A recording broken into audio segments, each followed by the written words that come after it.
we're going to see how ITIM can help us enforce strong password rules even when Active Directory is not enforcing those. Let me explain what I mean. If we go to this system and we take any user, so I'm going to open Active Directory here and take, for example, on Judy Hill, right click on her and click on Reset Password. I can put a password that is trivial as 12345. Use 5 digits, 12345, and that password will be changed because the default enforcement policies that Active Directory has are pretty laxed. How can we fix that? Well, we have Active Directory, we have ITIM installed here with the Active Directory adapter. And if we simply go here into Manage Policies, Password Policies, we don't have any password policy set up on this system. If we click in Search, we don't find any. But we're going to create one. Say that we want to create one, and we give it a name and say do not trust AD for password. And for password enforcement, I should say. And here we specify for the entire business unit. We can specify this is applicable to a certain section of the population. And in here on the target, we can make it for all the system. But since we are doing password synchronization with ITIM, and we're using the Active Directory password as the master password, we want to select only Active Directory.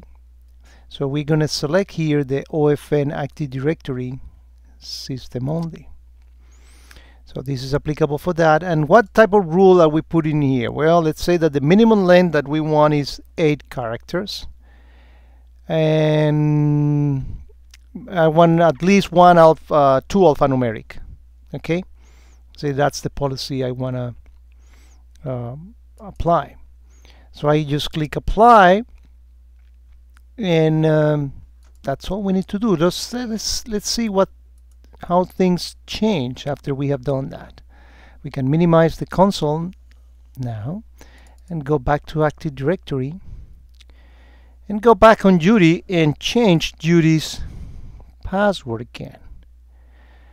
So we reset her password, and if we try to do as we did before, 1 2 3 4 5 6, 1 2 3 4 5 6, just 6 digits, we get a message that ITIM say, no way, Jose, you're not gonna do that because it doesn't meet the password strength that we want. If we try to even make it 8 characters and no alphanumeric, 1 2 3 4 5 6 7 8, 1 2 3 4 5 6 7 8, and try to apply that same thing, because we at least need to have 2 alphanumeric characters. So let's say that we are gonna make it the right way, and we're gonna put A, B, and then 1 2 3 4 5 6 in digits. A, B, 1 2 3 4 5 6 in digits. And we change it. Now the password is changed. What is happening here is that ITIM, by virtue of the TIM adapter for Active Directory, has a password interceptor.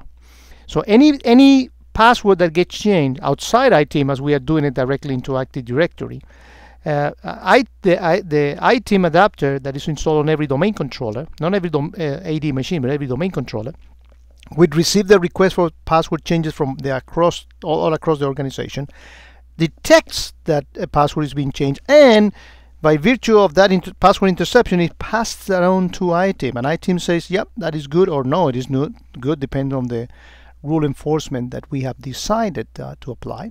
And then if the rule is good, then it is passed to Active Directory, and the lax or strong enforcement that Active Directory may have then takes place as the second ring of enforcement. For the first ring, the external ring, which is ITIM and the password interceptor, will prevent that. So in reality, you can leave your Active Directory setting lax as it is, and you don't have to bother with that, because in iTeam you can notice all the things that you can specify.